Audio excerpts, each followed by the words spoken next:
Hey everybody, welcome back to my channel. So my daughter just went to sleep. I did my hair a little bit.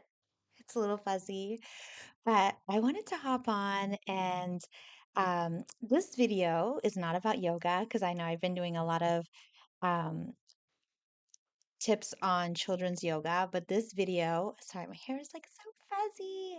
This video is about relationships and dating. So, I was getting my eyelashes done, and this came up in the conversation, but it just reminded me of my own experience. And the tip in dating and relationships is, ladies, you must see where the guy lives. You need to see his place, okay? I'm not saying that you need to see his place like day one, okay? And you don't need to see his place on day two. But if you start to get serious and you're seeing this person on a regular basis and you guys decide to like exclusively like date or like get to know each other, you need to see where he lives. And why do I say that? Okay, so if you are a member of my channel, I will tell you once you subscribe, um, it's kind of personal and really like traumatic, but I will tell you in the members only, only because it's just kind of embarrassing. So I kind of only want like people who, um, you know, really are into this channel to know about it because it's just really weird. But this is just based on my experience. I trusted everything that the guy said. I never saw his place. And you never know, you want to know like how they live. What if they're like homeless? What if they live in like a dorm and they have like 20 different roommates? Um, or what if they live like super nasty? And if you are following me and listening to my relationship advice, that means that you are the type of person that's dating for marriage, dating for a healthy family, dating to have kids, right? So if you're not any of those things, then obviously click off, go to a different channel because this channel is probably not for you. So yeah, that's tip number one. And today I'm going to give you two tips, okay? And it's all related to where people live. So the second tip is do not tell him where you live. Okay, like seriously. Okay, especially like online dating, and your girl has so much experience in online dating. I can't even tell you.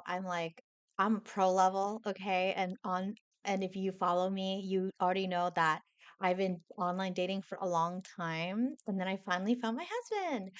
But uh yeah, do not tell these people where you live, okay? And you don't tell them where you live until you know where they live and you know everything about them because it is a really crazy world out there. There's predators, there's weirdos, drug addicts. So do not tell them where you live. Keep all your dates to a public spot and you should be enjoying yourself on these days. Why are you guys going to each other's houses? Okay, why are you doing that? Go on like really yummy restaurants, go on fun dates like golf, bowling, bocce ball, all these cool stuff. Like, why are you going to each other's houses? Okay. And last tip, tip number three, stop having XXX hooking up on the first date, second date, third date. Stop doing that. You just stop doing that because you will be drunk. And what I mean by drunk is like not drinking, but love drunk. And that's just normal for women. Like once you have like physical connection with somebody, it's just normal to feel like you only want to stay with them and that you're just exclusively dating and you say out loud to all your friends that, sorry, I'm like cricket, that you're not attached, but the reality is we all know you're attached and then you cannot make good decisions. And I'll give you an example.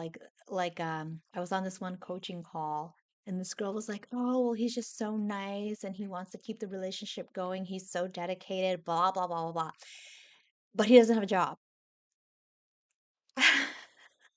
What?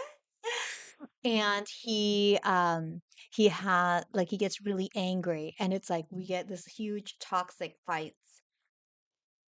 It's because you slept with him. That's why you cannot like zoom out and see all the things that are red flags. You're just drunk. You're drunk, love drunk. And that is not the way to make decisions when dating for marriage, dating for family, dating for having children.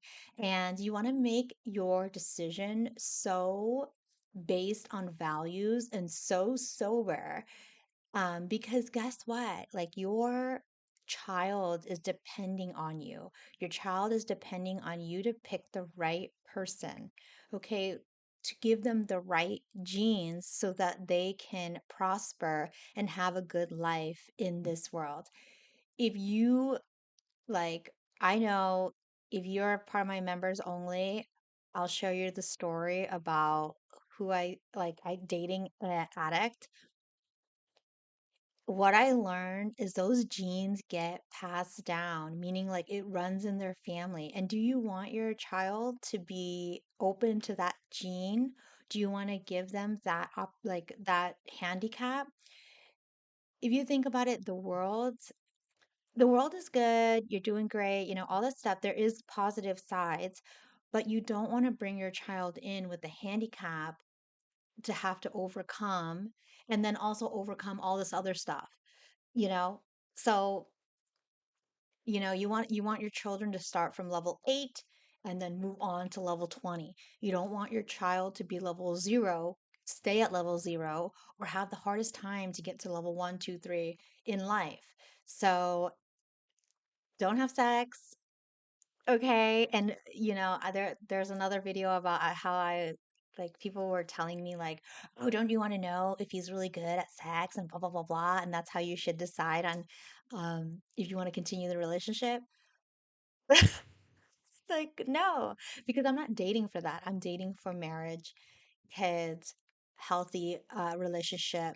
So yeah, those are my tips of today. Let me know your comments, even if they're hater comments. I'm totally fine with it because it's I've done so much inner work now. I don't even know if anything like triggers me anymore or makes me feel bad. So go ahead, say what you got to say. I would love to know your opinion. And if there's something that you want to talk about related to dating and relationship, let your girl know. And I'm happy to talk about it. Even if we have like disagreeing opinions. And if you are interested in some of my personal stories, or I kind of like don't feel comfortable sharing it to like everybody, subscribe and then join my members only channel. So I'll be dropping in a bunch more personal stuff in there. Yeah, it just feels weird just like kind of letting everything out on the open about some of the stories I'm okay with. Anyways, I will catch you guys later and see you in the next one.